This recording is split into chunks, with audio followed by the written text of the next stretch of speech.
And second, we compare the practice with the norms of acceptability.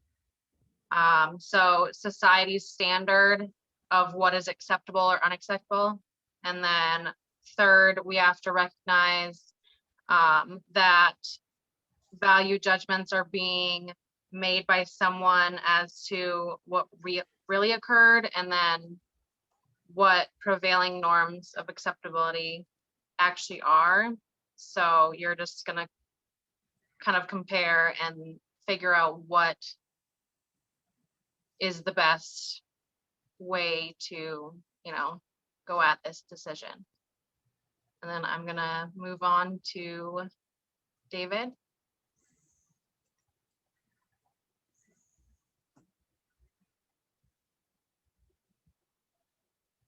You're muted. Okay, there we go. So here we got the Venn diagram model. So I did one we had from the class, the other one I kind of just threw in there to give a different perspective of it. So when we're using this diagram model, economic responsibility means that there is an economic benefit to both or more parties that are involved.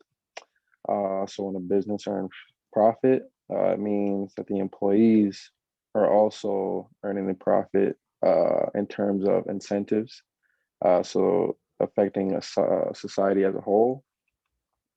We're talking about ethical responsibility. It includes the behavior of the business that is expected by the basically by society, but not ordered in law. So not everything that is ethical, not everything is going to be, according to the law. The business must be environmentally friendly and also aware of the activities and how they affect the environment. And then when you're talking about legal responsibilities, businesses are not allowed, are not only liable to the individuals in the society, but also the businesses in society. So there are laws and rules a business must follow in order to remain like a valid business.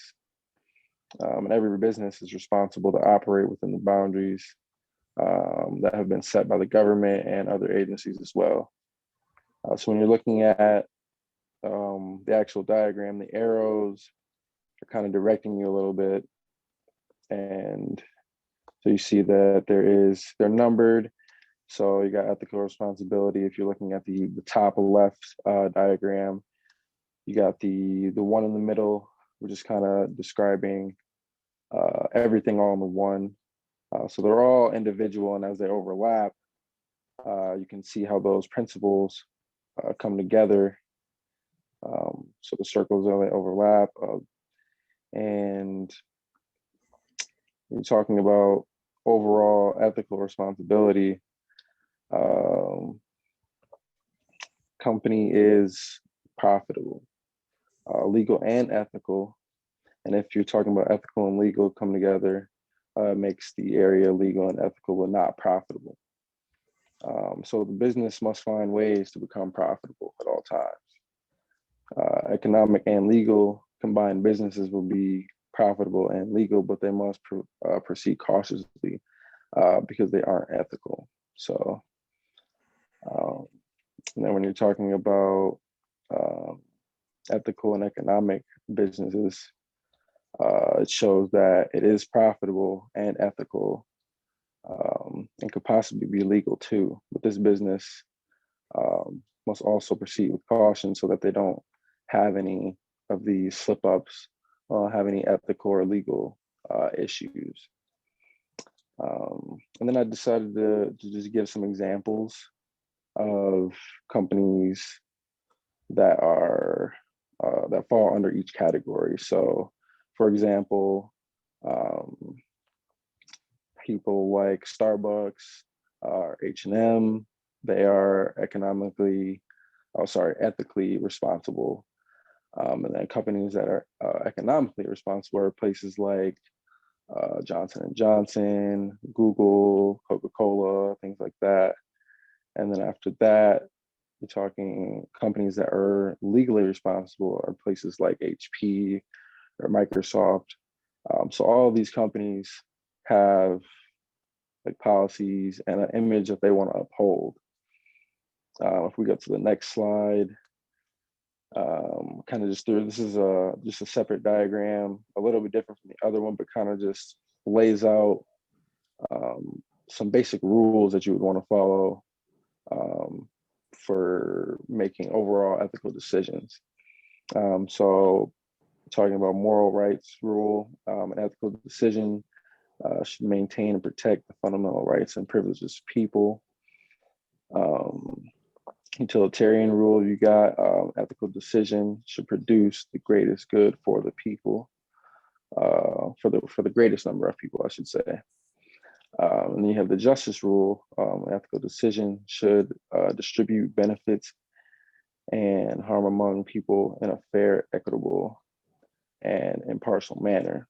Then you have the practical rule where it states that an ethical decision should be one that a manager has no hesitation about communicating to the people outside of the company because the typical person in a society would think the decision is acceptable. So I think those were outside of the original diagram that we had set out from the actual, from class. And I think those are just good principles to follow when you're just talking about any business, really. You want to kind of stick to some of those rules so that you can uphold that high standard of your business. And then if you go to the next slide, I kind of just used one of the companies that I had laid out in my example. So this one, I chose Starbucks. So I just used a quote from them, which states, "We are committed to offering high quality, ethically purchased and responsible produced products. We are committed to investing in paths to opportunity through education, training, and employment. We are committed to minimizing our environmental footprint and inspiring others to do the same." So I thought that was just kind of a good quote to use. It's one of the biggest companies in the world, and they're kind of just laying out how they're being ethical.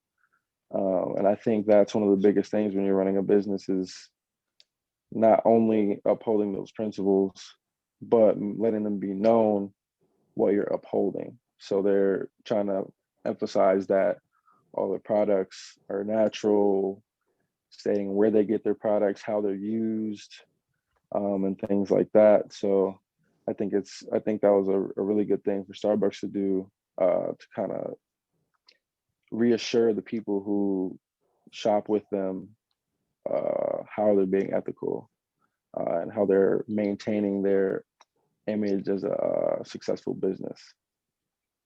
But yeah, that's about it. I'll pass it on. All right, so here we go.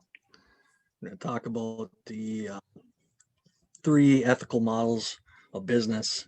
So we're talking about immoral, moral, and amoral. So immoral, next slide here. All right, so immoral. These are actions that are in direct conflict with moral management. They're selfish, profit-focused, and company success-driven. As far as legal standards, they view them as barriers to true goals, and they will cut corners if seen useful. And as far as moral actions, they seek to conform to ethical or right behavior, and they seek excuse me here. They seek obedience to legal standards, and they operate well above what the law says, and they're justice oriented and due process and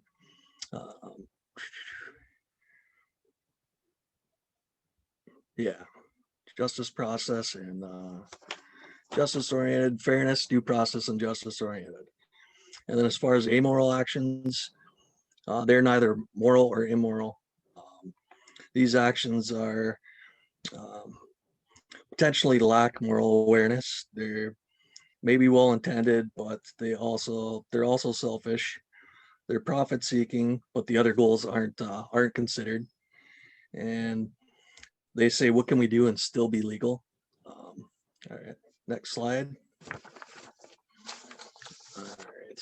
And then as far as the 6 moral elements of moral judgment, we've got moral imagination, identification and ordering, evaluation and tolerance of moral disagreement and ambiguity, integration of manager and moral competence, and a sense of moral obligation. So first of all, for moral imagination, this is like a manager's ability to see around corners and see when ethical problems might arise. And for number 2, I've got moral identification and ordering. This deals with the ability of a manager to recognize what ethical issues are real and what ones are nonsensical. And once these real issues are noticed, that the manager starts to put these in an ordered form and starts to rank them, from which ones are important from top to bottom. So puts a rank to them. Number 3, the moral evaluation, deals with consistency and being able to account for and weigh all the ethical factors that exist. Managers in this phase of the process recognize the outcomes of both moral and economic decisions. As far as number 4, tolerance of moral agreement and ambiguity, this recognizes that managers will have moral discussions and disagreements within the organization, but this deals with the manager's experience and instincts. Managers in this phase need to hear and have discussions and be respectful of the other people's views within the organization. Number 5, we've got the integration of managerial and moral competence. This must occur for a manager to make moral decisions. It is a combination of making managerial decisions and moral competence, one and the same. So this is putting management decisions and moral judgment, they become synonymous with one another. So yeah, and then number 6, this is a sense of moral obligation. This is the most important one. This last one is most important, and this takes all the other prior elements and kind of puts them all together, and they now have a sense of moral obligation in this. When they put them all together here, this last stage can be the hardest one for managers to adopt, and what it deals with integrity. And here managers recognize that the basic moral themes of justice, fairness, and due process for all are interlocked, and every decision they make are interlocked with every decision they make as a manager. All right, so next slide. All right, so yeah, here's a little Enron. As Malcolm touched on, the Enron case is obviously probably the biggest one of unethical behavior. Just a little 2-minute video. I'm not gonna play it for you guys, but just a little 2-minute video that talks more about what happened with Enron and the decisions that they made, and yeah, that's about it. And that's our presentation.